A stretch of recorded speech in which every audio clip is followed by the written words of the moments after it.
कहानी की शुरुआत में हमें बताया जाता है कि आज से तकरीबन 2 साल पहले एक अमेरिकन फैमिली ने डेजर्ट क्रॉस करते हुए रॉन्ग टर्न ले लिया था और उस एरिया का नाम होता है सेक्टर 16। यानी कि वह लोग मिलिट्री एरिया में चले गए थे जहां पर सुबह होने से पहले उनकी फैमिली के आधे से ज्यादा लोगों का मर्डर हो चुका था। और यहाँ पर हमें यह भी पता चलता है कि जिस फैमिली के साथ में वह घटना हुई थी वह कोई और नहीं बल्कि वह फैमिली है जिसे हमने पहले इस मूवी के पार्ट 1 में देखा था। इसके बाद हम देखते हैं कि उस एरिया यानी कि सेक्टर 16 में मिलिट्री अपना काम कर रही होती है, क्योंकि उस घटना के बाद मिलिट्री ने वहां पर सर्च ऑपरेशन किया लेकिन वहां उनको कुछ भी नहीं मिला। इसलिए मिलिट्री ने यहां पर मॉनिटरिंग सिस्टम इंस्टॉल करने के लिए टीम भेजी थी जिसमें कर्नल रेडिंग और 3 साइंटिस्ट शामिल थे। इसके बाद 2 साइंटिस्ट विल्सन और हैन को दिखाया जाता है जो न्यू मैक्सिको डेजर्ट में मॉनिटरिंग सिस्टम को इंस्टॉल करने गए थे और इसी बीच इनके सिस्टम के मेन जंक्शन में कुछ खराबी आ जाती है। इसीलिए हैन चेक करने के लिए वहां पर जाता है जहां उसे पता चलता है कि एक चूहे की वजह से सिस्टम शॉर्ट सर्किट हो गया है और यह देख विल्सन इक्विपमेंट लाने के लिए हाई बैकअप बुलाता है। तभी पोस्ट को खोजते हुए कर्नल वहां पर आ जाता है। तब विल्सन बताता है कि फोस्टर इंफ्रारेड सेंसर चेक करने के लिए माउंटेन टॉप पर गया है। इसके बाद कर्नल भी पहाड़ों की तरफ निकल जाता है। फिर इसके बाद फोस्टर को दिखाया जाता है जो सेंसर चेक करने के लिए रेडियो पर विल्सन से कांटेक्ट करता है लेकिन सिग्नल कमजोर होने की वजह से उसे कोई भी रिप्लाई नहीं मिलता। इसके बाद डॉक्टर हैन से कांटेक्ट करने की कोशिश करता है। फिर हमें पता चलता है कि किसी ने बहुत ही बेरहमी से डॉक्टर हैन का मर्डर कर दिया है और उसके 2 टुकड़े कर दिए हैं जो किसी और का नहीं बल्कि यहाँ रहने वाले म्यूटेंट का काम है। फिर उधर से किसी का रिप्लाई नहीं मिलता तो फोस्टर वापस आने के लिए मुड़ता है। तभी उसके सामने एक हैंसेल नाम का म्यूटेंट आ जाता है जो कि स्नेक खा रहा होता है लेकिन वह फोस्टर को नुकसान पहुंचाने की बजाय उसे वहां से भागने के लिए बोलता है। लेकिन फोस्टर को इससे पहले कुछ समझ में आता तब तक कैमेलियन नाम का म्यूटेंट कुल्हाड़ी से उसके सर पर वार करके उसे मार डालता है और उसकी आवाज सुनकर कर्नल जैसे ही उसे खोजने जाता है तो लिच नाम का एक दूसरा म्यूटेंट पीछे से रोड घुसाकर उसे पहाड़ी से नीचे फेंक देता है। इसके बाद में हमें यूएस मिलिट्री के कुछ सोल्जर्स को दिखाया जाता है जो न्यू मैक्सिको के डेजर्ट में ट्रेनिंग कर रहे होते हैं। ट्रेनिंग खत्म होने के बाद कमांडर सार्जेंट उनको उनकी गलतियों के बारे में बता रहा होता है। इसके बाद अपनी टीम के साथ साइंटिस्ट को लेकर सेक्टर 16 पर इक्विपमेंट सप्लाई करने को कहता है और वह लोग सेक्टर 16 पर पहुंच जाते हैं तो यहाँ पर मॉनिटरिंग सिस्टम लगाने के लिए आए हुए साइंटिस्ट होते हैं। लेकिन जब सार्जेंट अपनी टीम के साथ साइंटिस्ट के बेस कैंप पर पहुंचता है तब तीनों साइंटिस्ट और कर्नल वहां से गायब होते हैं और वहां पर इनको कोई भी नजर नहीं आता।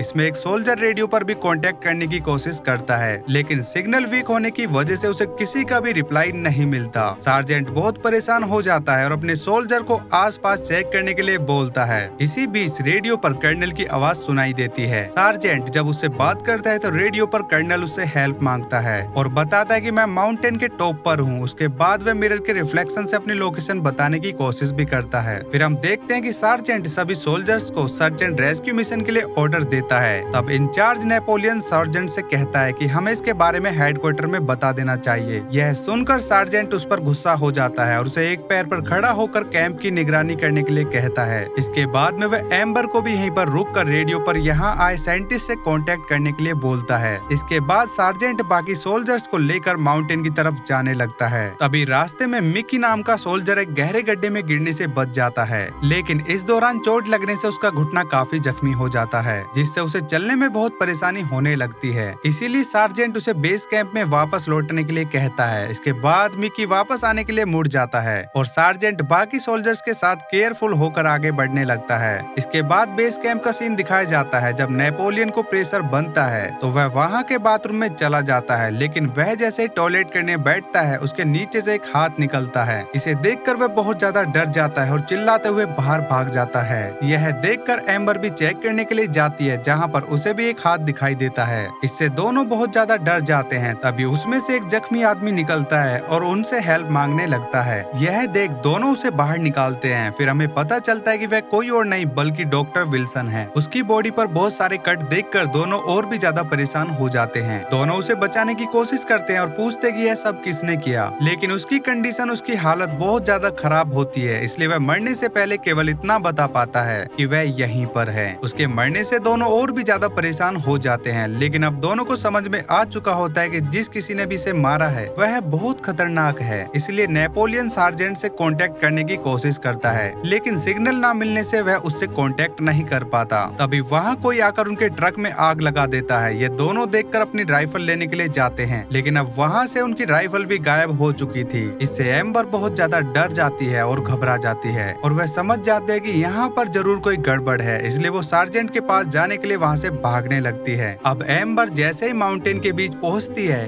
कैमेलियन नाम का म्यूटेंट उसे पकड़ लेता है और वहाँ से ले जाने की कोशिश करता है। यह देख नेपोलियन उसे बचाने के लिए दौड़ता है और एम्बर अपनी जान बचाने के लिए उसके साथ फाइट करने लगती है। इससे कैमेलियन बहुत ज्यादा गुस्सा हो जाता है और एम्बर पर कुल्हाड़ी से अटैक करने लगता है। तभी मिक भी वहाँ पर आ जाता है और म्यूटेंट के कंधे पर शूट कर देता है। इसके बाद में वह म्यूटेंट वहीं पर एक सुरंग के अंदर भाग जाता है। इसके बाद मिकी जैसे ही नीचे आने लगता है, एक म्यूटेंट उसका पैर पकड़कर एक सुरंग में खींचने लगता है। यह देख एम्बर जल्दी से मिक्की के पास में जाती है और उसे बाहर खींचने की कोशिश करने लगती है। अब नेपोलियन भी आ जाता है और उसकी जान बचाने के लिए दोनों उसे बाहर खींचने लगते हैं, लेकिन म्यूटेंट उसे अंदर खींचने में कामयाब हो जाता है, जिससे दोनों बहुत ज्यादा डर जाते हैं और दुखी भी हो जाते हैं। वहीं सार्जेंट जब अपनी टीम के साथ माउंटेन पर जाता है, तब वहाँ पर उनको एक डेड बॉडी मिलती है, जिसकी आईडी चेक करने पर उनको पता चलता है कि वह डेड बॉडी डॉक्टर फोस्टर की है, जो यहाँ पर मॉनिटरिंग सिस्टम लगाने वाली टीम के साथ में आया था। उस डेड बॉडी की हालत देखकर सार्जेंट को खतरे के बारे में पता चल जाता है, इसीलिए वह सभी सोल्जर से राइफल लोड करने के लिए बोलता है। वह लोग एम्बर से कांटेक्ट करने की कोशिश करते हैं, लेकिन रेडियो पर सिग्नल नहीं मिल पाता। तभी रेडियो पर इन्हें कर्नल की आवाज सुनाई देती है, जिसकी आवाज सुनकर सार्जेंट समझ जाता है कि वह बहुत ज्यादा जख्मी हालत में है। इसीलिए वह क्रैंक और स्पीटर को अपने साथ ले जाता है और मिसी, स्टंप और डेल्मर को दूसरी तरफ भेजता है, ताकि कर्नल को खोजने में आसानी हो सके। लेकिन इसी बीच क्रैंक और स्पीटर सार्जेंट से अलग हो जाते हैं। इसका फायदा उठाकर लीच नाम का म्यूटेंट इन दोनों पर अटैक करके सार्जेंट की तरफ भागने लगता है। अब क्रैक और स्पीटर म्यूटेंट को मारने के लिए उस पर फायरिंग और अटैक करने लगते हैं और फायरिंग करते वक्त स्पीटर गलती से सार्जेंट को शूट कर देता है, जो कि म्यूटेंट की एक चाल थी। यह देख सार्जेंट को बचाने के लिए सब उसकी तरफ भागते हैं, लेकिन सार्जेंट की कंडीशन बहुत क्रिटिकल हो चुकी थी। तभी एम्बर और नेपोलियन भी यहाँ पर पहुँच जाते हैं। सब मिलकर सार्जेंट को बचाने की कोशिश करते हैं, लेकिन वह सर्वाइव नहीं कर पाता और यह देख सब बहुत दुखी हो जाते हैं। अब इन सब को समझ में आ जाता है कि वह एक बहुत बड़ी मुसीबत में फंस चुके हैं। इसके बाद में ये सब वापस जाने का डिसाइड करते हैं और सार्जेंट की डेड बॉडी को लेकर वापस लौटने लगते हैं, लेकिन इनके सामने एक डेड एंड होता है, इसलिए लोग रस्सी की मदद से नीचे जाने का डिसाइड करते हैं। सबसे पहले वे लोग सार्जेंट की डेड बॉडी को स्पीटर के साथ बांधकर नीचे भेजने लगते हैं। स्पीटर नीचे लटका होता है और कुछ सोल्जर रस्सी पकड़े होते हैं। तब अचानक से रस्सी टूट जाती है और स्पीटर सार्जेंट के साथ में नीचे गिर जाता है और उसकी भी मौत हो जाती है। ये देखकर सभी और भी ज्यादा परेशान होने लगते हैं। तब डेल्मर देखता है कि रस्सी टूटी नहीं बल्कि किसी ने जानबूझकर काटी है। इसी बीच इनके पास रखी सारी रस्सियां गायब हो जाती हैं, जिसकी वजह से उनकी परेशानी और भी ज्यादा बढ़ जाती है। इसके बाद वे पैदल ही किसी तरह से नीचे जाने लगते हैं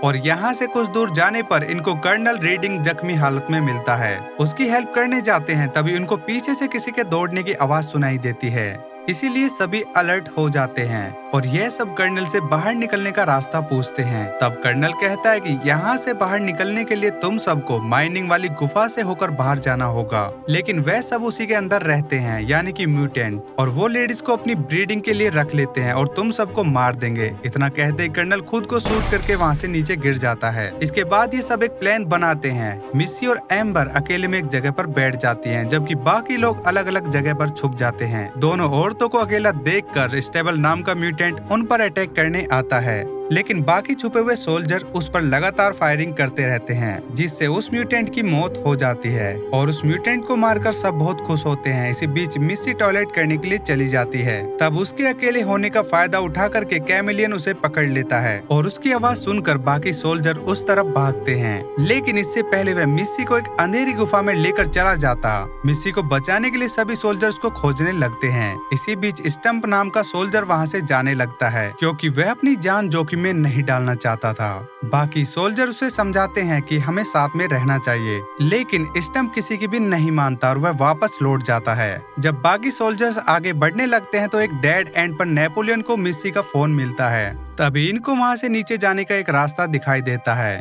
उस रास्ते से स्लाइड करते हुए सभी सोल्जर्स नीचे चले जाते हैं और मिसी को खोजते हुए आगे बढ़ने लगते हैं। वहीं दूसरी तरफ स्टंप डेड एंड पर नीचे जा रहा होता है, तभी लिच वहां पर आ जाता है और स्टंप का एक हाथ काट देता है। इससे वह खुद को संभाल नहीं पाता और नीचे गिरने से उसकी मौत हो जाती है। इसके दूसरी तरफ बाकी सोल्जर गुफा के अंदर मिसी को खोजने में लगे हुए थे।